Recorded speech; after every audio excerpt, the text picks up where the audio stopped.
রত্নাকর রাম নাম জপ করতে থাকে ৬০,০০০ বছর ধরে। এইভাবে ওর সর্বাঙ্গ খেয়ে নিয়েছিল পোকা কীটপতঙ্গ। শুধুই হাড় পড়ে থাকে, আর শরীরে কিছুই নেই। তার মধ্যে থেকেও রাম নাম বেরিয়ে আসতে থাকে শুধু। এইভাবে ধুলো বালি জমে একটা মাটির পিণ্ড তৈরি হয়েছিল। তার উপর পুরন্দর এসে ৭ দিন টানা বৃষ্টি করার পর ব্রহ্মার আশীর্বাদে রত্নাকর আবার নিজের শরীর লাভ করে। ব্রহ্মার বরে রত্নাকরের নাম হয় বাল্মীকি। এরপর বাল্মীকিকে গিয়ে রামায়ণ লিখতে বলায় সে প্রশ্ন করে যে সে তো কবিতা লিখতে পারে না। তখন ব্রহ্মা বর দেন যে বাল্মীকির জিভে মা সরস্বতী বাস করবেন, আর সেই সব কীর্তি রাম জন্ম নিয়ে পৃথিবীতে করবেন। রাম হলেন সূর্য বংশের রাজা, আর মা সীতা ছিলেন চন্দ্রবংশীয়। তাদের একসাথে চলার কাহিনী তাহলে শুরু করা যাক। সাগর মন্থনে চন্দ্রদেব উঠে আসলেন। তার বংশধর ছিলেন নিমি ও তার পুত্র মিথি। তার নামেই হয়েছিল মিথিলানগর।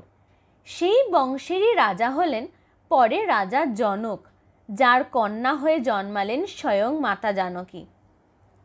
নিরঞ্জন হলেন আদিপুরুষ। তার ৩ পুত্র হলেন ব্রহ্মা, বিষ্ণু, মহেশ্বর ও একটি কন্যা যার নাম কন্দিনী। কন্দিনীর কন্যা হলেন ভানু, যার বিয়ে হয় জামদগ্নর সাথে। সেই ঘরে জন্মালেন এক পুত্র যার নাম মরিচ। তার পুত্র কাশ্যপ ও তার পুত্র হলেন সূর্য, যার নামে সূর্য বংশের উৎপত্তি। তার বংশধর হলেন যুবনাশ্য, যিনি পরবর্তীকালে অযোধ্যার রাজা হন ও কন্দকের কন্যা কালনিমিকে বিবাহ করেন। কিন্তু বিবাহের পরে রাজা সম্ভোগ না করায়, তাদের সন্তান না হওয়ায় কালনিমি তার পিতাকে অভিযোগ করে ও তার পিতা যুবনাশ্যকে অভিশাপ দেয়। পরে যুবনাশ্যের প্রার্থনায় ঋষিমুনিরা তাকে এক জলপূর্ণ পাত্র দেয়, যা খেলে সন্তান হবে। রাতে খুব পিপাসায় রাজা নিজেই সেই জল পান করে ফেলে। ফলে তার শ্বশুরের অভিশাপ ফলে গেল ও রাজা গর্ভবতী হলেন। তার পুত্রের নাম হয় মান্ধাতা, আর সেই প্রসব যন্ত্রণায় রাজা মারা যান। মান্ধাতার বংশধর হলেন ভরত, যার নামে ভরত উপাখ্যান তৈরি হয়।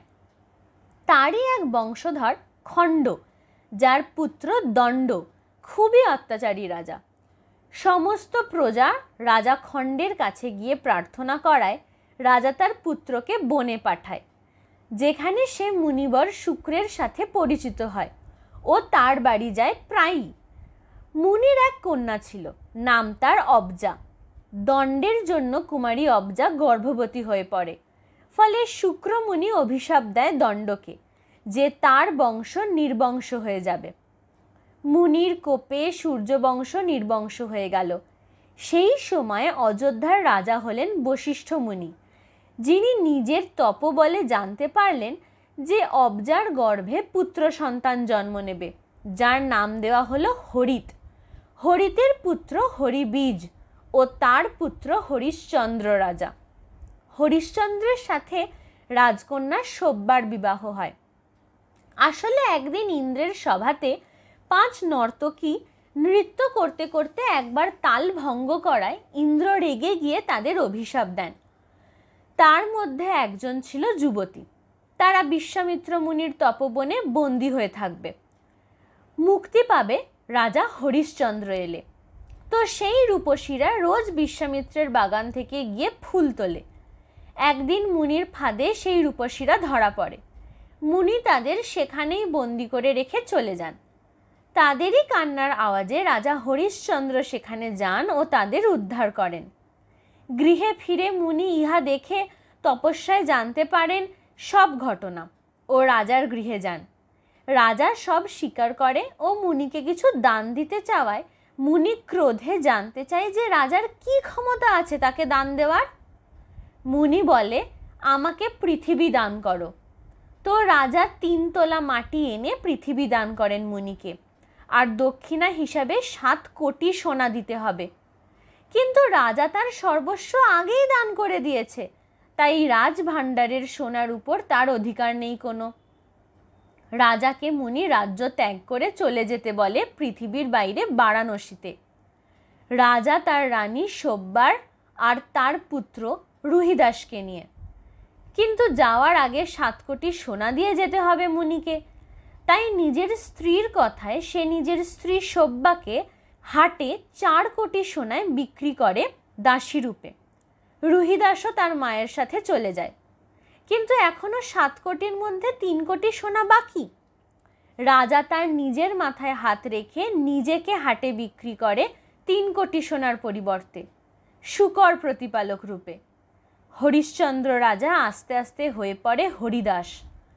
তারপর হরিদাস বারাণসীর তীরে মড়া পোড়াতে লাগলো। প্রত্যেক মড়া পোড়ানোর দাম হলো 50 কাহন। সব্বার পুত্রকে দিয়ে তার মালিক পুজোর ফুল আনতে বনে পাঠায় রোজ। বিশ্বামিত্রের বাগান থেকে ফুল তুলে আনে রুহিদাস। বিশ্বামিত্রের অভিশাপ ছিল, যে ফুল তুলতে আসবে তাকে সাপে কামড়াবে বুকে। ফলে রুহিদাস সাপের কামড়ে মারা যায়। অনেকক্ষণ পরেও রুহিদাস ফিরে না আসায় সব্বা তাকে খুঁজতে যায় ও দেখে তার পুত্র মরে পড়ে আছে। মৃত পুত্রকে নিয়ে সব্বা বারাণসী যায় শবদাহ করতে। হরিদাস আসে মরা দাহ করতে, কিন্তু তারা কেউই একে অপরকে চিনতে পারে না, কারণ না আছে আর কোনো রাজার চিহ্ন, আর না আছে আর কোনো রানীর চিহ্ন। সব্বা মাটিতে লুটিয়ে হরিশ্চন্দ্রের নাম ধরে ডাকতে থাকে, কাঁদতে থাকে। তা শুনে হরিদাস বোঝে যে এ তারই স্ত্রী ও এটাই তার ছেলে রুহিদাস। সে মারা গেছে।